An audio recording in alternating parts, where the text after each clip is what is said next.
We have two different kinds of filters at Cool Off. The first is a 6.5-inch hexaphosphate filter, which is our standard filter used for both mid-pressure and high-pressure systems.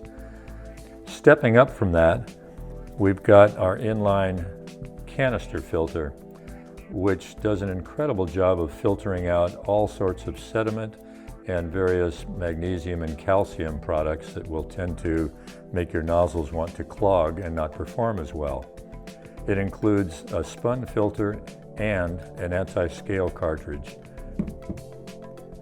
Moving on, these are the various items that we use for our mid-pressure and low-pressure systems.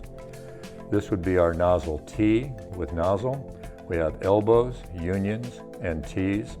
And also this is the end cap that would go in the union for capping the system and letting the pressure build up. These are our slip lock or push to connect fittings. They are unions, T's, elbows, and this is the end plug that is used with the union to cap the system.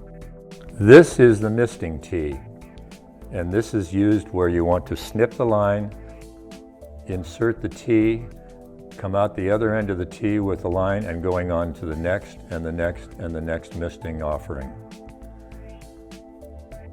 This item is our pressure release valve or drain valve, depending on what you want to call it.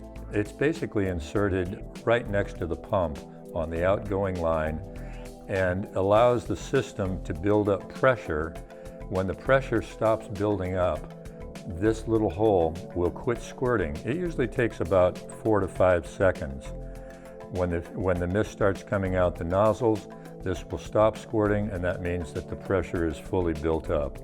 When the mist pump is turned off, this will also squirt for 3 or 4 seconds, which takes the pressure out of the misting lines and makes sure that the nozzles won't drip when the pump is turned off. This is especially important in restaurant settings where you might have customers wondering why something is dripping on them.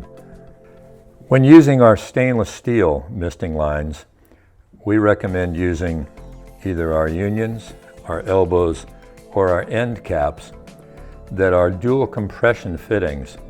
When installing them, you simply insert the tubing into one end and tighten one full circumference, which will allow the fitting to basically torque into the tubing, creating a foolproof seal that cannot leak. It can be used to connect the nylon tubing to the stainless and also stainless to stainless.